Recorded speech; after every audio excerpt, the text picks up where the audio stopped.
Olá, meus irmãos. Nós estamos aqui agora na nossa segunda aula. Nós vamos começar falando sobre aquele texto, que, na verdade, Deus fala com Josué. E nós vamos falar sobre a questão do poder das palavras. Quando Deus disse a Josué, não cesse de falar do livro da lei, nós precisamos entender a importância da palavra, querido. Como é importante a questão do falar.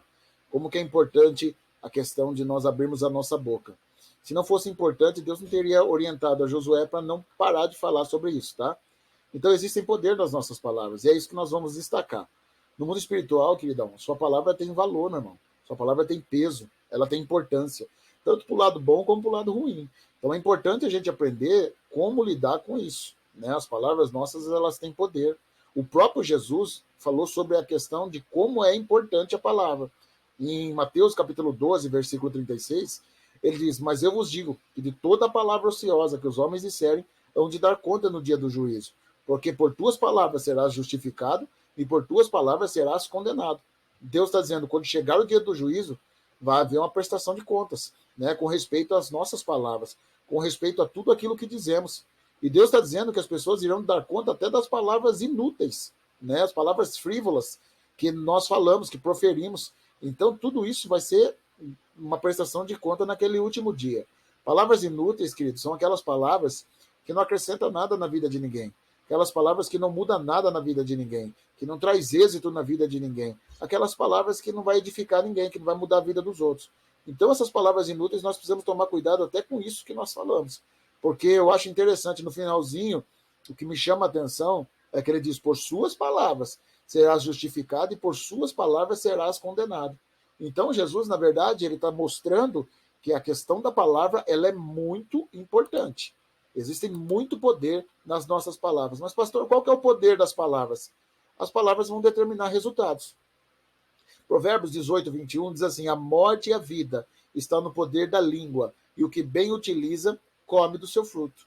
Claro, gente, que quando ele está falando, está dizendo que nós falamos aqui pode matar ou trazer vida para alguém. Ele está deixando bem claro isso aqui. Tá? Mas além do que as palavras produzem na vida dos outros, essa palavra pode produzir algo na nossa vida. Quando você fala isso no mundo espiritual, eu acabei de dizer, tem peso, tem valor. Aquilo que sai da sua boca tem valor. Então existe uma relação muito forte entre o que dizemos e a fé que está no nosso coração. É importante a gente entender que o que sai da nossa boca tem que edificar, tem que ser diferente, tem que ser algo que vai produzir alguma coisa diferente. Tem um texto que Jesus mostra isso, tá? Quando ele amaldiçoa aquela figueira, ele mostra exatamente isso. Isso está no livro de Marcos, capítulo 11, versículo 12. Quando ele está junto com os seus discípulos e ele amaldiçoa aquela figueira diante dos seus discípulos. Vamos ler o texto? Ele diz assim, e no dia seguinte, quando saíram de Betânia, teve fome. E vendo de longe uma figueira que tinha folhas, foi ver se nela acharia alguma coisa. E chegando a ela, não achou senão folhas, porque não era tempo de figos. E Jesus, falando, disse-lhe à figueira, nunca mais coma alguém fruto de ti. E os seus discípulos ouviram isso. É importante que a Bíblia frisa, né? Os seus discípulos ouviram isso. Mais à frente, o texto mostra que eles passaram pelo mesmo lugar. Eles voltam para aquele mesmo lugar onde a figueira foi amaldiçoada. E olha o que aconteceu, olha o que eles viram, olha o que eles constataram. Versículo 20 de Marcos 11, diz assim, ó, e eles, passando pela manhã, viram que a figueira tinha secado desde a raiz. E Pedro, lembrando, disse-lhe, mestre, eis aí a figueira que tu amaldiçoaste. Ela se secou. Estão impressionados, gente. Eles estão aleluiados, eles estão olhando aquilo ali, está dizendo, olha, mestre, aconteceu da forma que o Senhor falou. Eles disseram, o Senhor falou e nós vimos o poder que existe na sua palavra. Olha o resultado aí, olha o que aconteceu. Eles estão impressionados, gente. Eu também ficaria, acredite, quando a gente olha uma manifestação dessa, isso aí acaba empolgando a gente, né? Então você vê Jesus dizendo que esse não era um privilégio só deles, só dele. Jesus está dizendo para eles, eu não estou aqui fazendo porque eu sou Deus encarnado, porque eu sou fera, porque eu posso. Ele está dizendo qualquer um que disser esse monte, sai daqui, lança-te para o meio do mar, isso iria acontecer. A atitude de Jesus não é uma atitude de dizendo só eu tenho essa possibilidade porque eu sou Deus encarnado aqui, eu sou Jesus, o Filho. Não, ele não fala isso, gente. Por esse momento ele diz o quê? Olha o versículo 22, ele diz, tem de fé em Deus. E Jesus respondendo diz, tem de fé em Deus. Ele está mostrando bem claro que isso aqui não é privilégio de um ou de outro. Existem poder nas nossas palavras. Interessante que eles, qualquer que disser a esse monte, não duvidar no seu coração. Lógico, gente, existe a questão do coração. Mas Jesus está dizendo, se você falar esse monte e não duvidar no seu coração, você vai transportar os montes. Existe uma combinação aqui. É inegável que existe a questão do coração. Você precisa crer naquilo que você está falando. Mas ele está deixando bem claro, gente, sobre a questão de como nós podemos usufruir de resultados maiores quando a nossa boca ela está conectada com essa questão do coração. Quando nós falamos e cremos dentro de nós. Quando nós temos certeza que aquilo ali vai acontecer. Quando nós temos certeza que o padrão de Deus vai se mover nas nossas vidas. Então, gente, é algo que está disponibilizado para nós que nós precisamos crer. Quando você crê e quando você fala, isso acontece. É por isso que muitas vezes a gente está brincando com as pessoas, né? E às vezes a gente tem amigos nossos que gostam muito de brincar sobre algumas coisas e falam algumas coisas. Tem gente que escandaliza e fala, pelo amor de Deus, para de brincar com essas coisas. Gente, às vezes o que nós falamos, às vezes em tom de brincadeira, nós não estamos crendo no coração. Lógico que existem algumas coisas que passam do limite, né? Mas na maioria das vezes você fala alguma coisa em relação a alguém, né? Mas aquilo ali não é o que você crê. Então isso não vai surtir efeito nenhum. Mas se você crê em algo e falar, isso vai surtir efeito, né? Seja para o bem quanto para o mal. Nós precisamos prestar atenção naquilo que nós falamos. A nossa boca tem poder. E, gente, você fala assim, pastor, mas eu não tenho esse poder hoje, eu não tenho nem fé para falar para monte ser transportados. Pastor, eu não tenho, como que eu faço isso?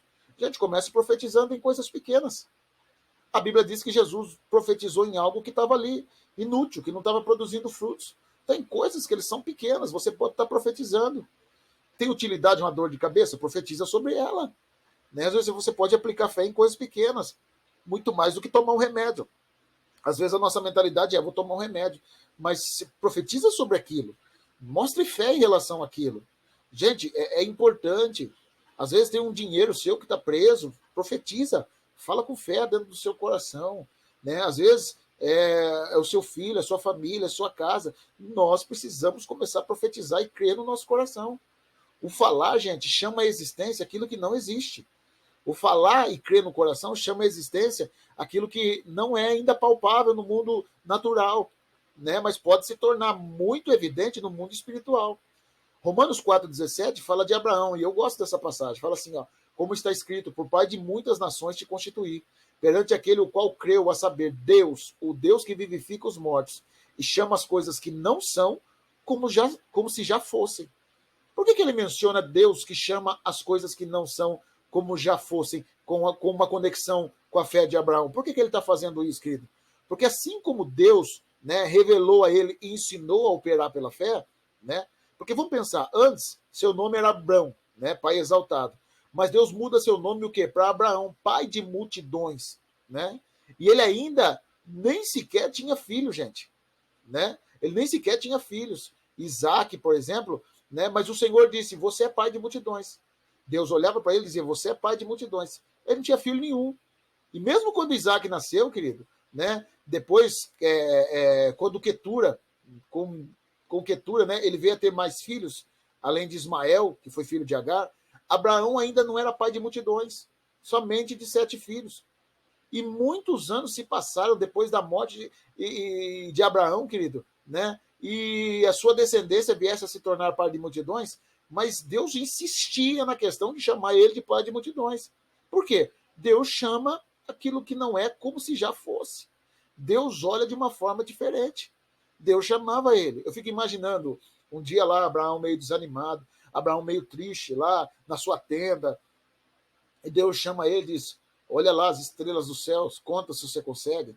Olha lá, Abraão, a areia do mar, conta se você consegue, por pai de nações te constituir. E, irmão, ele tinha no máximo 7 filhos aqui.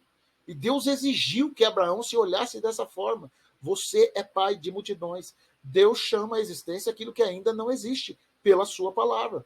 Tá? Então Deus exigiu de Abraão que ele fizesse aquilo daquela forma.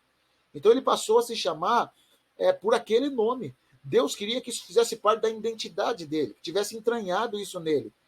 Tá? Isso era uma profecia para algo que iria acontecer mais para frente, mas Deus estava exigindo que ele se olhasse dessa forma.